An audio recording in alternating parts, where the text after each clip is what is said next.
एक माँ अपनी ही औलाद को बचाने के लिए कातिल बन सकती है? क्या ममता का डर इतना भयानक हो सकता है कि वो कानून को अपने हाथ में ले ले? जी हाँ, गाजियाबाद के ट्रोनिका सिटी से एक ऐसा ही सनसनीखेज मामला सामने आया है जिसने पुलिस महकमे से लेकर आम जनता तक के होश उड़ा दिए हैं। एक माँ को डर था कि उसकी 13 साल की मासूम बेटी के साथ कुछ गलत ना हो जाए और इसी खौफ के साए में उस माँ ने अपनी बहन के साथ मिलकर रची एक ऐसी खूनी साजिश जिसने उसके लिव इन पार्टनर को हमेशा हमेशा के लिए मौत की नींद सुला दिया। लेकिन कानून की नजरों से कौन बच पाया है? पुलिस ने महज 12 घंटे के अंदर इस मर्डर मिस्ट्री का ऐसा पर्दाफाश किया कि सब दंग रह गए। देखिए पूरी रिपोर्ट। गाजियाबाद के ट्रोनिका सिटी इलाके में पुलिस ने जाकिर नाम के शख्स की अंधी हत्या की गुत्थी को महज 12 घंटे में सुलझा लिया है। सीसीटीवी फुटेज, सर्विलांस और मुखबिरों के जाल ने कातिल बहनों को बेनकाब कर दिया। पुलिस ने इस मामले में किरण और उसकी सगी बहन कशिश को सलाखों के पीछे भेज दिया है। पूछताछ में जो सच सामने आया वो चौंकाने वाला था। मुख्य आरोपी किरण पिछले कई सालों से जाकिर के साथ लिव इन में रह रही थी। किरण का आरोप है कि जाकिर उसकी 13 साल की नाबालिग बेटी पर गंदी नजर रखने लगा था। मां के दिल में डर बैठ गया था कि कहीं उसकी बेटी के साथ कोई अनहोनी ना हो जाए।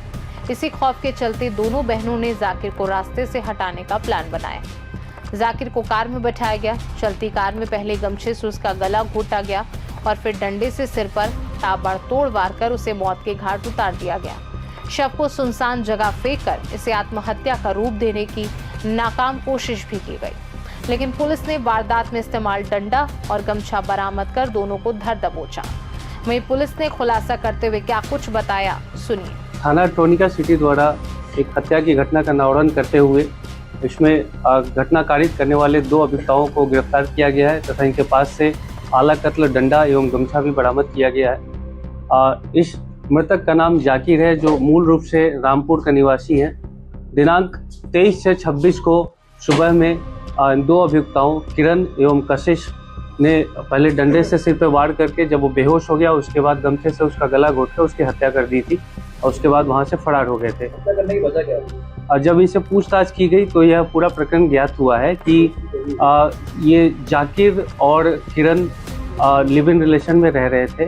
सबसे पहले गौतम बुद्ध नगर में एक किराए के मकान में आसपास में रहते थे, तब उनकी दोस्ती हुई थी। उसके उपरांत यहाँ पर पूजा कॉलोनी क्षेत्र में ये लोग लिव इन रिलेशन में रहने लगे थे। उसके उपरांत दिनांक 23 से 26 को ये घटना कारित हुई है। अभियुक्ता से पूछताछ में यह ज्ञात हुआ है कि अभियुक्ता के बयानों से और भी जो हमारे जो सर्विलांस और चीज़ों से जब इनकी गिरफ्तारी हुई तो काफ़ी चीज़ें जानकारी करने पर यह ज्ञात हुआ कि अभियुक्ता की एक बेटी थी जो 13 वर्षीय है, उस पर भी ये ज्ञात हुआ है कि गलत नज़र रखता था। तो इन बातों को लेकर इनमें आपस में झगड़ा हुआ था। 23 से 26 की सुबह में उसने इस अभियुक्ता किरण ने अपनी बहन कशिश को, जो कि पहले से प्लानिंग करके 20 दिनों पूर्व ही बुला लिया था, सिर पर वार किया जिससे वो बेहोश हो गया। उसके उपरांत वो गमछे से गला घोटकर उसकी हत्या कर दी और फिर दोनों वहां से फरार हो गए थे। इसके बाद काफ़ी जानकारी जुटाने के बाद कल वादी के जो भाई हैं शमीर खान, वो थाने पर आए और उन्होंने तहरीर दी है। उसके उपरांत अभियोग पंजीकृत किया गया और इसकी पुष्टि पोस्टमार्टम रिपोर्ट से भी। गाजियाबाद से सी न्यूज़ संवाददाता राजेंद्र चौधरी की रिपोर्ट। बेशक एक माँ अपनी बेटी की सुरक्षा को लेकर डरना जायज हो सकता है, लेकिन सवाल ये है कि क्या कानून को हाथ में लेने का हक किसी को है? अगर जाकिर की नीयत खराब थी तो पुलिस और कानून का दरवाजा खटखटाया जा सकता था, मगर यहाँ खौफ और गुस्से ने कानून को ताक पर रख दिया। नतीजा, बेटी आज भी अकेली रह गई और मां सलाखों के पीछे पहुंच गई। पुलिस फिलहाल दोनों बहनों के खिलाफ सख्त कानूनी कार्यवाही कर रही है। इस सनसनीखेज वारदात पर आपकी क्या राय है? क्या मां का ये कदम सही था या सिर्फ एक जघन्य अपराध? हमें कमेंट करके जरूर बताएं। देश और दुनिया की तमाम बड़ी खबरों के लिए बने रहिए हमारे साथ।